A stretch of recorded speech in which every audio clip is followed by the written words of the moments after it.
বন্ধুরা, কুকিং অর্পিতাতে আপনাদের সবাইকে স্বাগত জানাই। আশা করি আপনারা সবাই ভালো আছেন। আমি আজকে বানাচ্ছি নিরামিষ সবজি দিয়ে মুগের ডাল। তার জন্য আমি এখানে নিয়ে নিয়েছি মুগের ডাল নিয়ে নিয়েছি। এবারে নিয়েছি বিনসটা আমি কেটে রেখেছি। নিয়ে নিয়েছি গাজরটা আমি এরকম চৌকো ভাবে কেটে নিয়েছি। এবারে নিয়েছি ক্যাপসিকামটাও আমি এরকম চৌকো ভাবে কেটে নিয়েছি।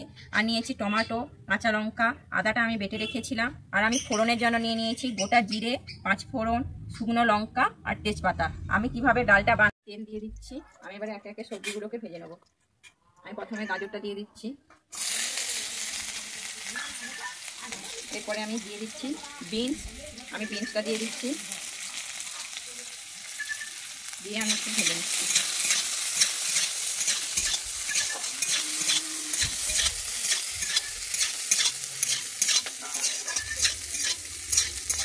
গাজর আর বিনসটা ভাজা হয়ে গেছে। আমি এবারে ক্যাপসিকামগুলোকে দিয়ে ভেজে নিচ্ছি।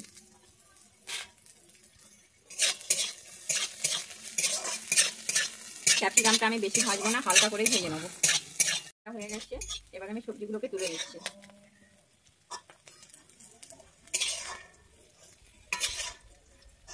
আমি এবারে কড়াইতে মুগের ডালটা দিয়ে দিচ্ছি, দিয়ে এবারে ভালোভাবে ভেজে নিচ্ছি মুগের ডালটা।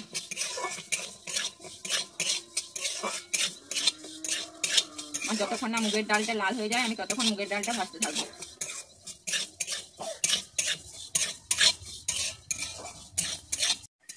আমার মুগের ডালটা ভাজা হয়ে গেছে, এই যে আমি লাল করে ভেজে নিয়েছি।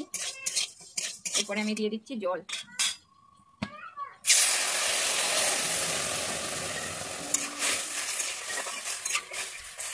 আমি এবারে ভালো করে মুগের ডালটাকে সেদ্ধ করে নেব। আমার ডালটা সেদ্ধ হয়ে গেছে, এইভাবে সেদ্ধ করে নিয়েছি। এরপরে আমি দিয়ে দিচ্ছি টমেটো।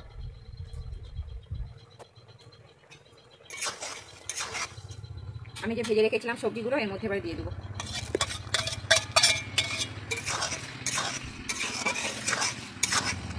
এরপরে আমি দিয়ে দিচ্ছি হলুদ।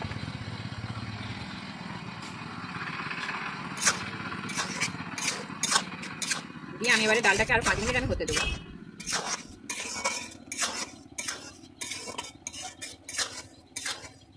সবজিটা সিদ্ধ হয়ে গেছে, আমি এবারে এটাকে নামিয়ে নিচ্ছি। যেন আমি একটু গরম জল করে নিচ্ছি। এই আমার জলটা গরম হয়ে গেছে, আমি এবারে জলটাকে নামিয়ে নেবো। কড়াইতে তেল দিয়ে দিচ্ছি, এরপরে দিয়ে দিচ্ছি আমি শুকনো লঙ্কা, তারপরে দিয়ে দিচ্ছি আমি তেজপাতা, একটু নেড়ে নিচ্ছি। দিয়ে এবারে দিয়ে দিচ্ছি 5 ফোড়ন।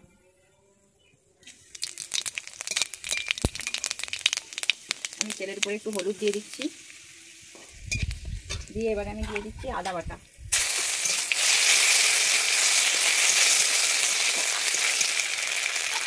এবারে ডালটাকে তুলে নিচ্ছি।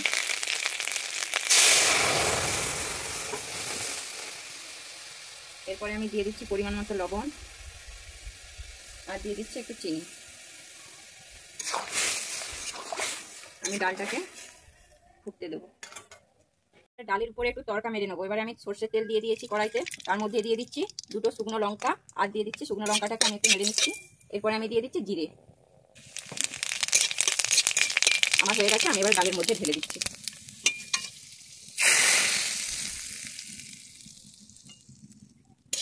হয়ে গেছে নিরামিষ সবজি দিয়ে মুগের ডাল।